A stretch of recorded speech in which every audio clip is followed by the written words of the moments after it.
Chapter 5. Morning light filtered through the canopy, casting dappled patterns across the ground as Bill stepped outside his cabin.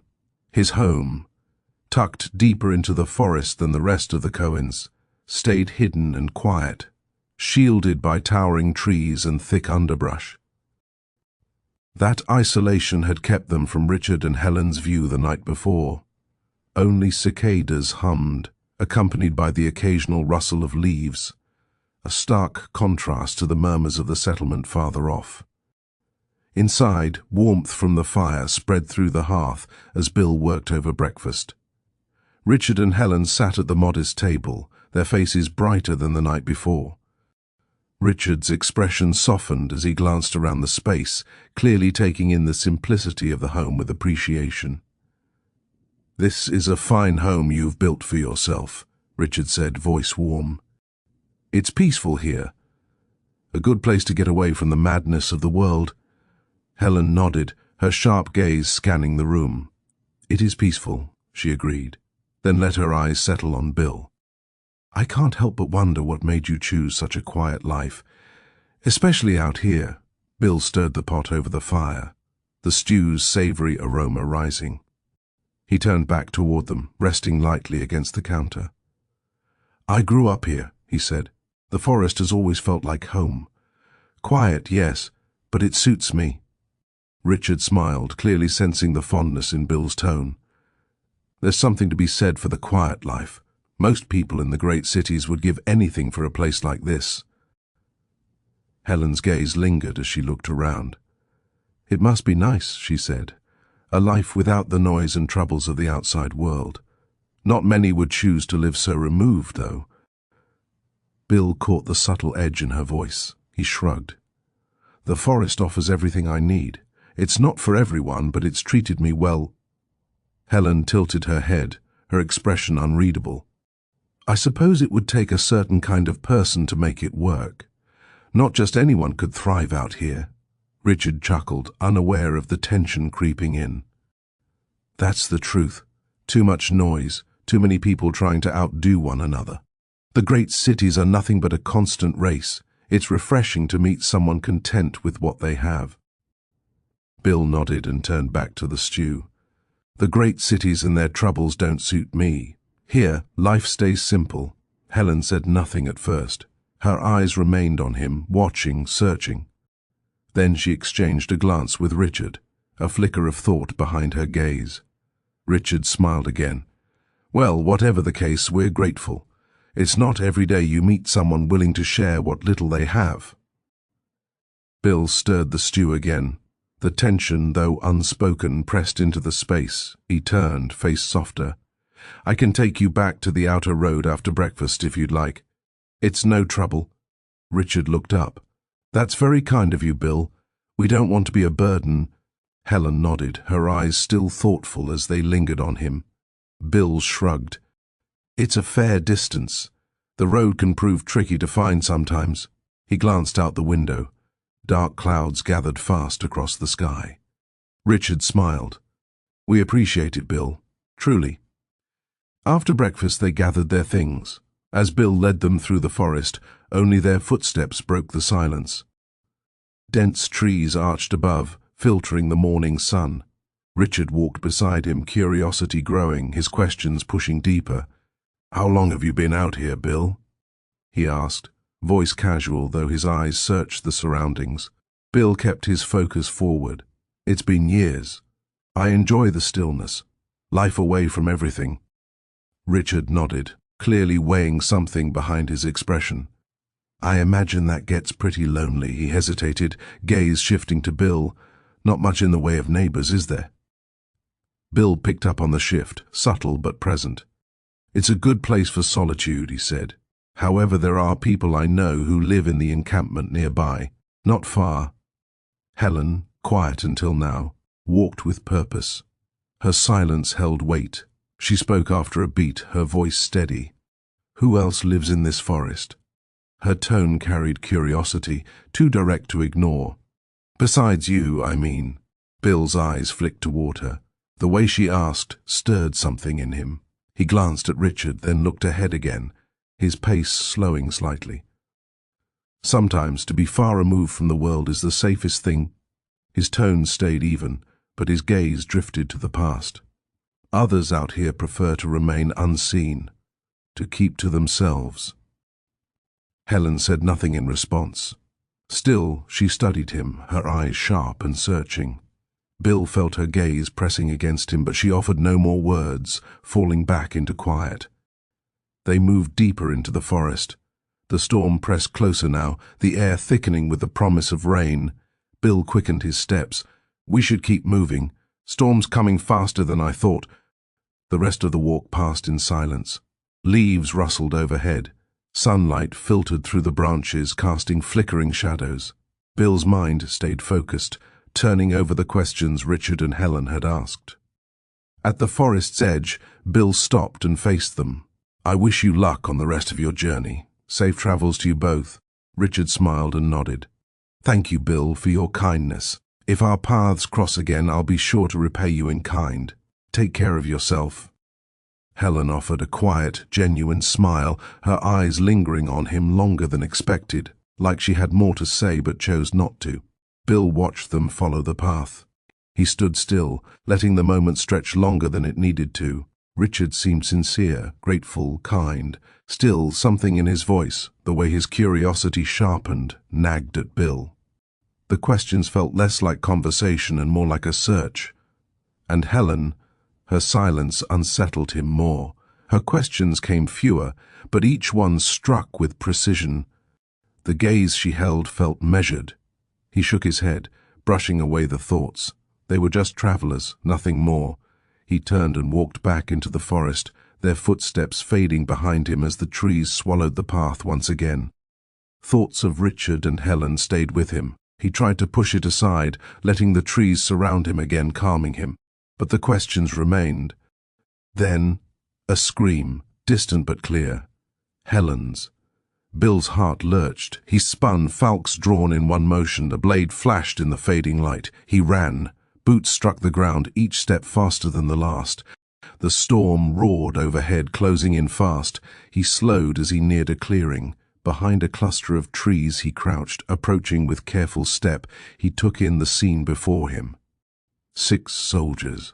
Red armor glinted beneath the storm-dark sky. Brass helmets caught the dying light. 2 men pinned Richard to the ground. Another gripped Helen's arm, dragging her toward a tree. Something about the moment felt wrong. Danger charged the air. Bill's chest tightened. Soldiers meant a challenge. Well-trained men rarely traveled light. His falx alone wouldn't tip the scales easily. Still, he couldn't walk away. He studied their movements and waited. A soldier spoke, sharp and cold. "I won't ask again. Where is the king's sword?" His grip on Helen tightened. Richard struggled, muscles straining. "I don't know what you are talking about." The soldier's jaw locked. "We know you're involved. Don't make this harder than it needs to be." "I told you I don't have it." Richard's voice cracked with fear. "I'm not the one you're looking for. If you just listen—" "Enough!" the soldier snapped. He yanked Richard to his feet and shoved him toward the others. "You're wasting our time." Bill's grip on the falx hardened. "Sword? What sword?" he whispered to himself. Thunder cracked above, the sky looming over with the threat of rain. He needed to act, but not yet. Another voice followed. "I won't repeat myself. Tell us where it is, or this will get much worse." Soldiers tore through Richard and Helen's belongings, contents scattering across the dirt. Their hands moved with haste, frustration thick in the air. One snarled, kicking the empty bag aside. "Nothing. Of course," he spat. "You think we're stupid?" A soldier farther back laughed darkly. "Maybe the girl's hiding it. Under her dress, perhaps?" The comment ignited fury in Bill. He tensed, rage simmering. But he stayed still. Helen paled, trembling. Richard shouted, voice raw, "You'll leave her alone." He struggled hard. "You're making a mistake." Soldiers ignored him. One reached for his sword and stepped toward Helen. "You're going to show us where it is, one way or another," he said. Bill's pulse pounded. Time snapped tight around him. In one breath he launched forward. A blur of motion, his knee smashed into the soldier's face, bone cracked, the man staggered back, dazed. The other soldiers froze, eyes widened, time hung suspended. Bill seized the man gripping Helen and slammed him aside, the movement precise as a predator. "Get behind me," Bill said, low and sharp, his eyes fixed on the remaining soldiers. Helen, still shaken but relieved, scrambled behind him, her breath hitching in quick, terrified gasps. Bill stood between her and the 4 remaining soldiers, falchions drawn in a single motion. The blade gleamed under the stormlight. He stepped forward. The tip of the blade met the fallen soldier's throat, pressing just enough. "You'll want to reconsider your next move," Bill said, voice cold, "or I'll make sure you regret it." The soldiers hesitated. Shock painted their faces as the situation slipped out of their control.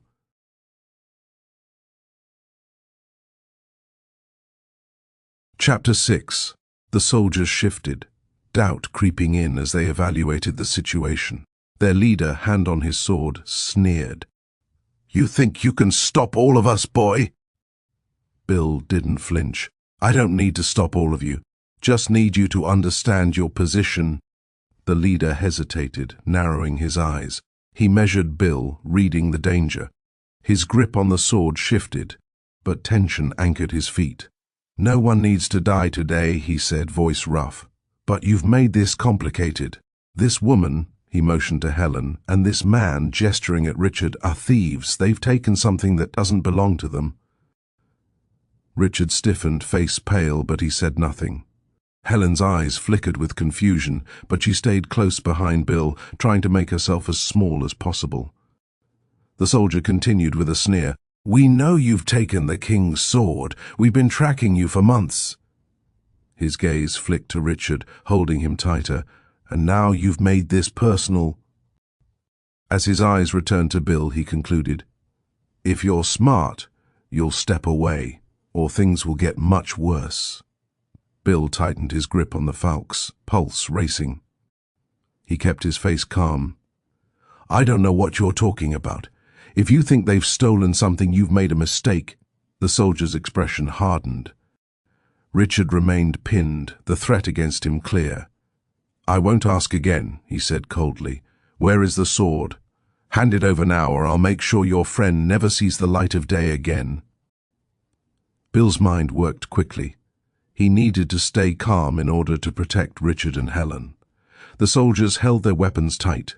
The air pressed down on them like stone. "I know where it is," Bill said, voice calm, unwavering. "I found the sword in their bags last night while they slept. Looked like it might fetch a fair price, so I buried it somewhere secret." The soldiers froze, doubt flashing in their eyes. He added, "I could tell you where, but even if you had a month, you wouldn't find it. However, if you let them go, I will guide you there myself." A soldier stepped forward, sword raised, his face unreadable. "You expect us to trust you?" he asked. "How do we know you're not lying?" Bill stared back, unblinking. "You don't. But you've got a choice. You can keep holding them here, wasting time, or you can take my word for it. If I'm lying, you'll have the chance to take me down. But if you kill them now, you'll never get your hands on the blade." Another pause stretched between them, heavy with hesitation. "No tricks," Bill said. "Now let him go." The soldiers exchanged glances. Bill watched in anticipation. "You better be telling the truth," the soldier holding Richard muttered. "You have my word." The soldiers seemed to relent, lowering their weapons. This gave Bill the opportunity he needed. They craved the sword. Failure wasn't an option. Bill led them into the woods. Every step carried weight, every glance mapped his next move. The dense trees enveloped them as they moved farther from the road, the distant sounds of the remaining 2 soldiers fading behind them. One tending to the injured man, the other keeping watch. The 3 soldiers with him, still on edge, flicked their eyes around the darkening woods. Bill could sense their suspicion growing with every step, but he needed them further in. Far enough into the forest where the terrain would be his ally. The storm rolled in, Wind howled while raindrops struck the earth. Bill's pace didn't falter. As he led them deeper, the soldiers' silence grew more palpable with each passing moment. Richard and Helen followed. Their expressions, though tense, showed resolve.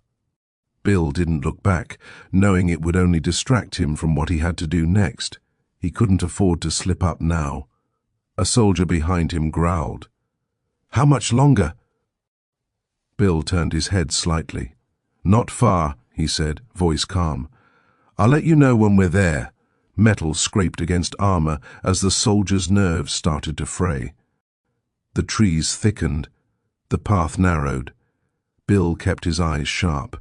He needed to act soon, before suspicion snapped their patience. "You said this place was secure," another soldier muttered. "Where exactly are we going?" Bill didn't break stride, ignoring the soldier. No one argued. Bill pushed through a wall of underbrush. The terrain fought back, roots tangling at their feet, branches clawed from above. But Bill pressed forward. Rain thickened, the sky darkened, wind screamed through the trees. Eventually he slowed, scanning the area. Just ahead stood a moss-covered rock, flanked by two twisted trees. "This is it." Bill dropped to one knee beside the stone, brushing aside leaves and dirt. As the soldiers exchanged cautious looks, he glanced back at Richard, who tried to shield Helen from their scrutinizing eyes. "Richard," Bill called, motioning him closer. "Give me a hand. It's deeper than I thought." Richard hesitated, casting a nervous glance at Helen, but he stepped forward, kneeling beside Bill. Bill leaned in. "Listen carefully," he whispered. "Take Helen and run. Head to the right through the trees. Keep moving straight until you see a small cabin. Don't stop for anything. Understand?" Richard's eyes widened, the realization dawning on him. He nodded with determination. "Now," Bill hissed. Richard didn't hesitate. He sprang to his feet, darting past Helen and grabbing her hand.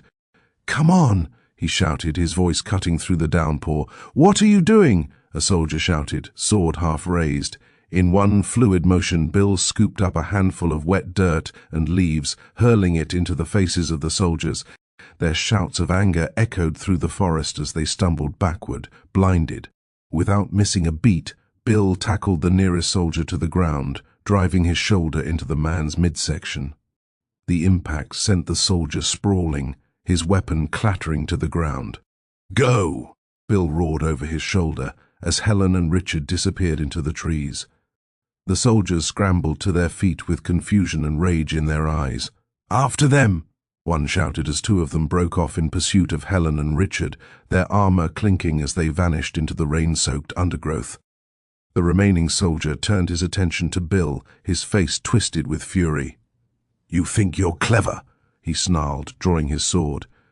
"You're going to regret this." Bill didn't wait for the man to lunge.